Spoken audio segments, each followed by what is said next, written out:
Hello there and welcome to the first part of my how to paint your garden.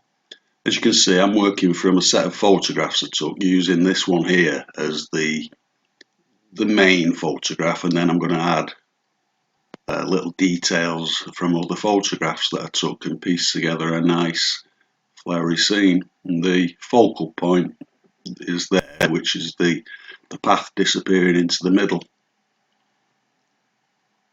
and then the other angle comes off, so I'm sticking quite rigidly to that particular photograph, as you can see, and I'll add these others like the foreground later on.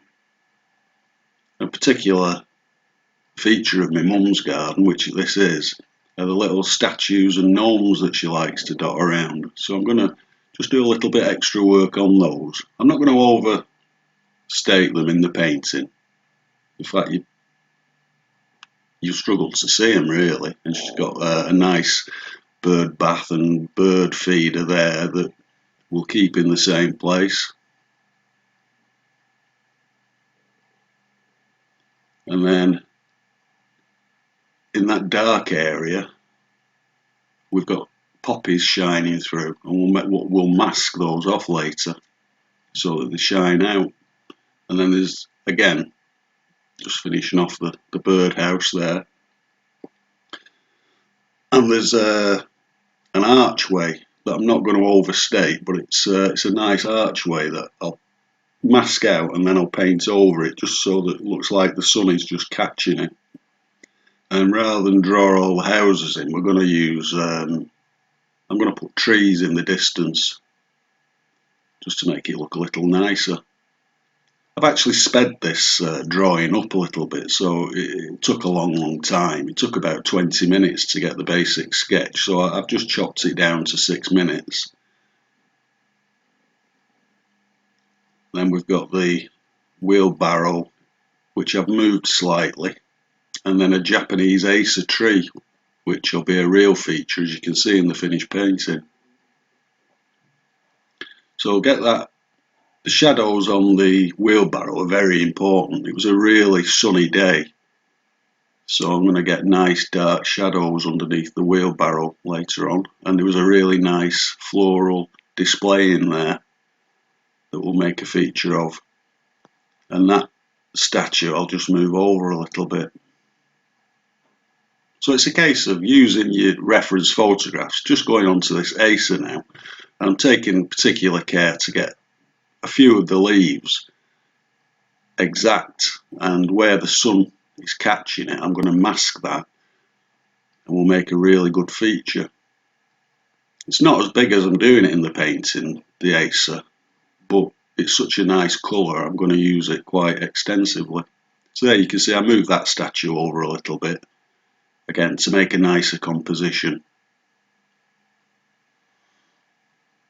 Then on the other side we'll use these, which is in full sun, so we won't go as dark with those. And then the foreground, I've used a different photograph again. And then in the chimney pot in the corner there was a beautiful display of daisy type, purple and white daisies in a pot, in a chimney pot. And that just gives a nice counterpoint with and then you've got the gnome climbing up it, which adds a bit of humour to the picture. And we're staying true to my mum's character.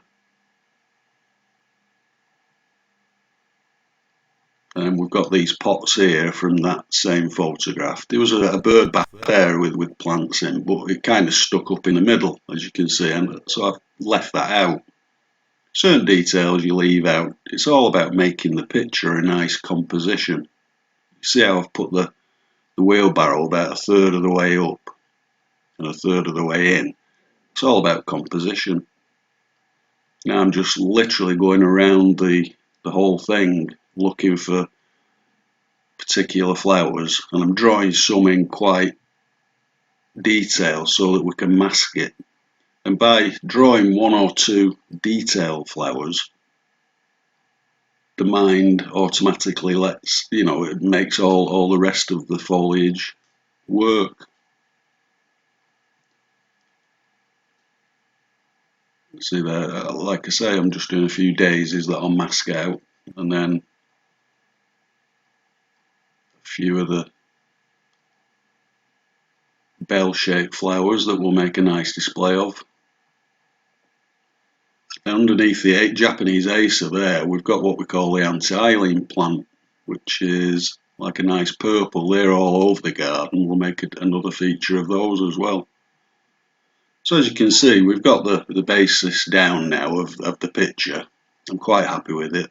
Got the just explaining there the composition.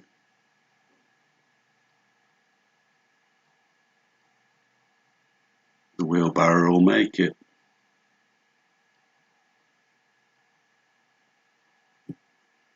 So they're all the parts that I'm going to mask out. Right, so we come in the little poppies there in the distance. These are all highlights that I'm going to mask in the next section. So we're coming towards the end of this now, this drawing section. Hope you found it useful.